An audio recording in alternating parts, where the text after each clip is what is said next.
আসাদ থেকে মতিউর, শত শহীদের ৬৯। ২৪শে জানুয়ারি ১৯৬৯, স্বাধীনতা পূর্ব বাংলাদেশের ইতিহাসে এক অগ্নিঝরা দিন। ৬ দফা আগরতলা মামলা আর ১১ দফার ধারাবাহিকতায় দেশ জুড়ে তখন গণবিক্ষোভ।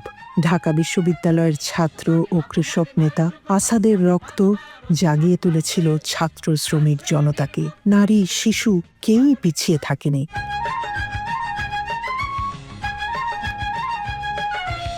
দিনটা ছিল শুক্রবার। ছাত্র সংগ্রাম পরিষদের ডাকে দেশব্যাপী হরতাল। বকশীবাজার নবকুমার ইনস্টিটিউটের ১০ম শ্রেণীর ছাত্র মতিউর রহমান মল্লিক সকালে নাশতার টেবিলে বারবার হরতালের কথা বলছিল। বাবার কড়া নির্দেশ, আজ যেন বাইরে না যায় সে। বাবার আপত্তি শুনে প্যান্ট খুলে লুঙ্গি পড়েছিল মতিউর, কিন্তু হৃদয়ের ভেতর লুকিয়েছিল মিছিলে যাওয়ার অদম্য ডাক। দুপুর 11:30, সচিবালয়ের দক্ষিণ গেট, হঠাৎ গুলির শব্দ।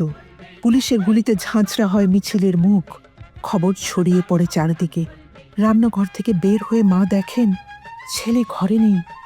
কখন কিভাবে সবার চোখ এড়িয়ে সে মিছিলে চলে গেছে। তখনও মা জানতেন না রুস্তম, মকবুল সহ আরও অনেকের সঙ্গে পুলিশের গুলিতে সেদিন শহীদ হয়েছে তার কিশোর সন্তান মতিউর। মতিউরের স্বপ্ন ছিল পাইলট হওয়ার, অথচ সেদিন মিছিলে যাওয়ার আগে স্বপ্নচারী ছেলেটি মাকে লিখে রেখে গিয়েছিল এক অপ্রত্যাশিত চিরকুট। প্রত্যেক মানুষকেই একদিন পৃথিবীর মায়া ত্যাগ করতে হবে। আজ হোক কাল হোক, একদিন যেতে হবে। বিকেল 5টায় গোপীবাগের বাড়িতে ফিরে আসে মতিউরের নিথর দেহ। লাশের পাশে দাঁড়িয়ে বাবা বলেছিলেন, আমার ছেলে চলে গেছে দুঃখ নেই, কিন্তু যে উদ্দেশ্যে সে রক্ত দিল সেই রক্ত যেন বৃথা না যায়। সেদিনই বিস্ফোরিত হয় গণ অভ্যুত্থানের আগ্নেয়গিরি। আইয়ুব বিরোধী আন্দোলন পায় দুর্বার গতি।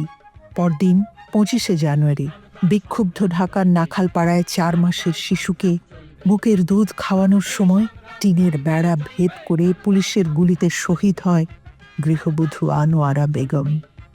আহত হয় কোলের সন্তান নার্গিস। স্বাধীনতা সংগ্রামের এরকম শত শহীদের স্মৃতি স্মারক সংরক্ষিত আছে মুক্তিযুদ্ধ জাদুঘরে।